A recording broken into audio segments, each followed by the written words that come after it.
The Universal classic monsters, as epitomized by Dracula, Frankenstein, the Wolfman, and the Mummy, were in steep decline by the early 1950s, with increasingly low-budget sequels not doing spectacular business at the box office.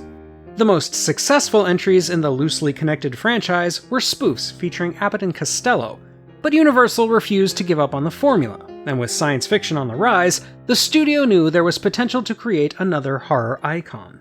All that was needed was a good story, and a good story was exactly what producer William Alland had been sitting on for a decade.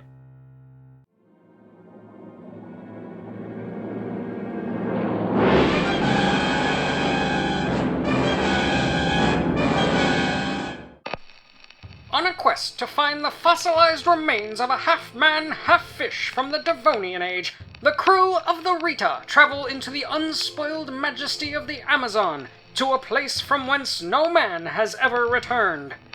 There, they're discovered by a living example of the ancient being they seek, and this Gillman, drawn to the only woman on the expedition, makes himself known, only to be attacked on sight. Before long, the crew of the Rita realizes just how dangerous this creature can be, and they must fight for their lives if they wish to escape his domain. Before we go any further, if you could please hit that like button, you could save me from the brutality of the YouTube algorithm. If you really do like this video, please subscribe as well. Thank you in advance. With that out of the way, let's get back to the subject at hand. During the filming of Citizen Kane in 1941, William Alland was told a fantastic story by cinematographer Gabriel Figueroa about a half-man, half-fish creature that would come up from the waters of the Amazon River once a year to kidnap unwitting maidens. Alland was so taken with the tale that he wrote it down as a story outline called The Sea Monster.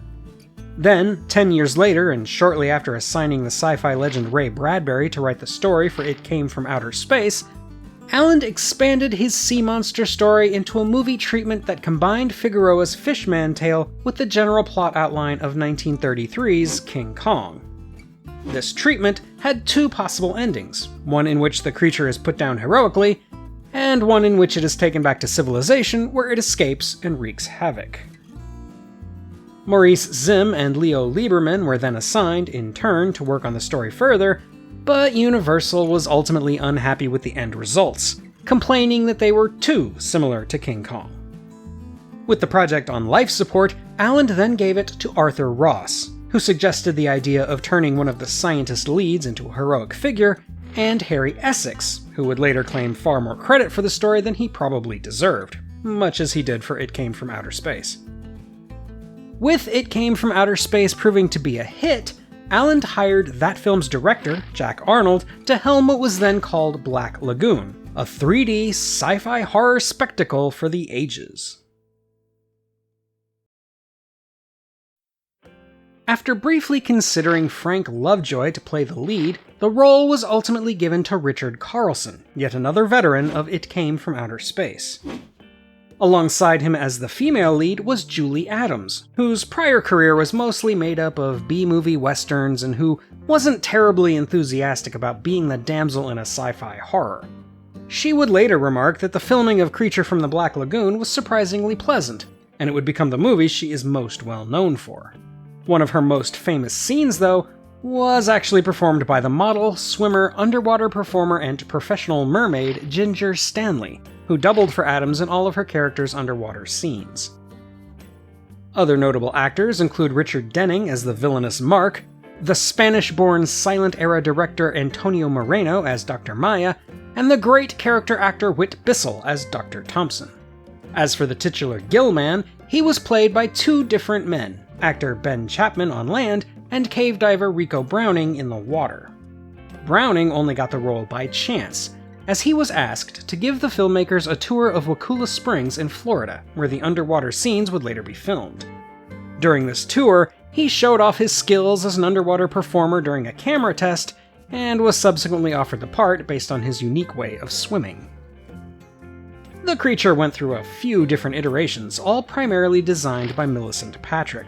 At Universal's request, Patrick did a publicity run where she showed off the final model of the creature, but the lead makeup artist, Bud Westmore, took exception to anyone else taking credit, and for decades, Millicent Patrick's work was downplayed by Universal.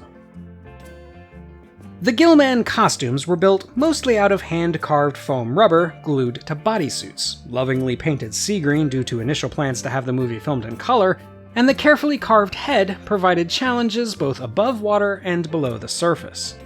On land, tubes and air bladders were inserted into the sides of the face to create gill movements, which had to be carefully timed to sync up with Ben Chapman moving his jaw, and the head was fitted with 3 different types of eyes, each suited to different visibilities depending on how close the camera would be to the actor's face.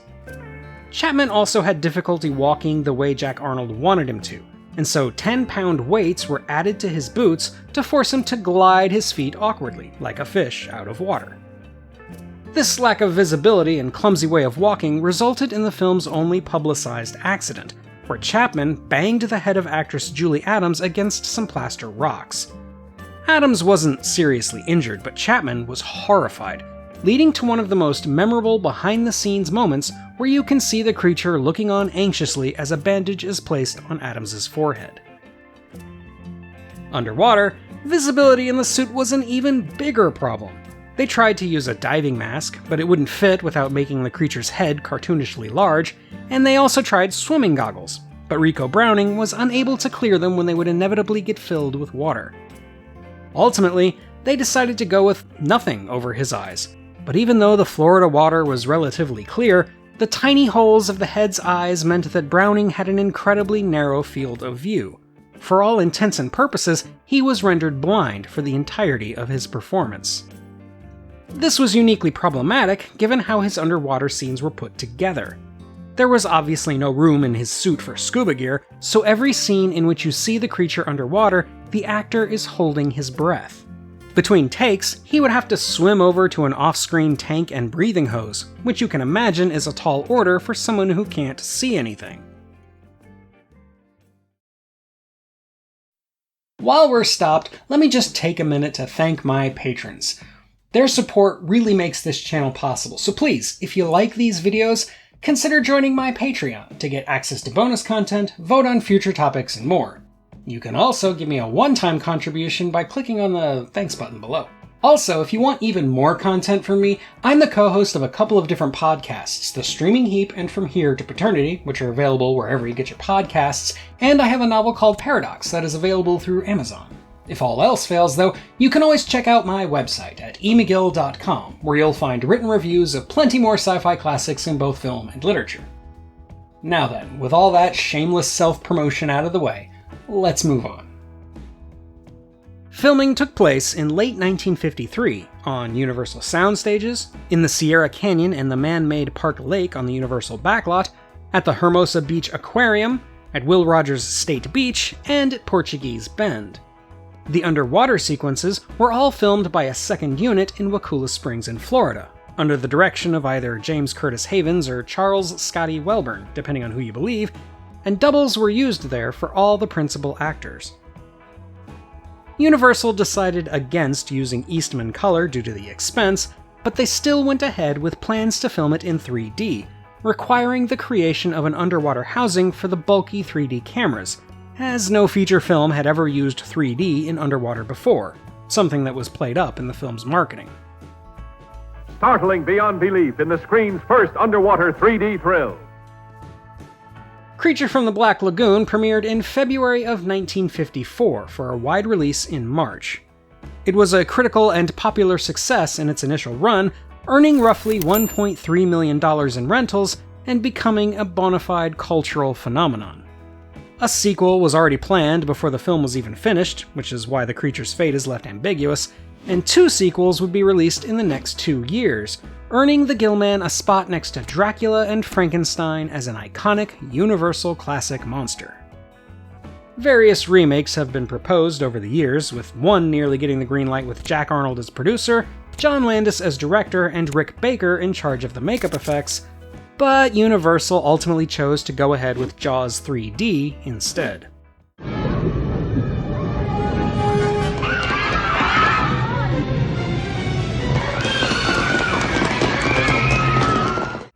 There were plans to include it in the now-defunct Dark Universe that started and ended with 2017's The Mummy, and rumors of a current remake in the wake of 2020's successful Invisible Man reboot have been floating around for over a year now. It's also worth noting that the Oscar-winning Guillermo del Toro film The Shape of Water was inspired by the creature from the Black Lagoon, not to mention all the other various ways the Gillman has appeared throughout pop culture.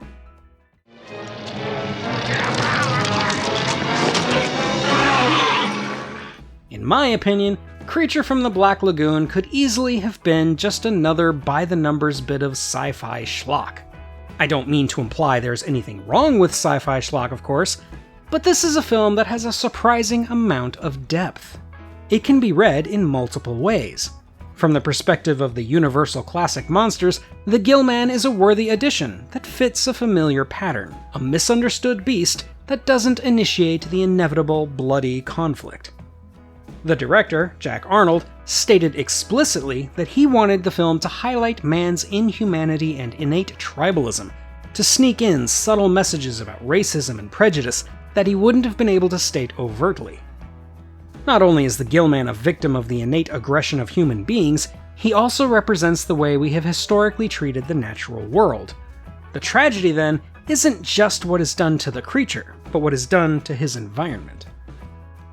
While this theme is very real, I'm more interested in the sexual politics on display. Kay, the female lead, despite being a learned scientist in her own right, is treated as little more than an object for romantic conquest, first by David, then by Mark, and finally by the creature.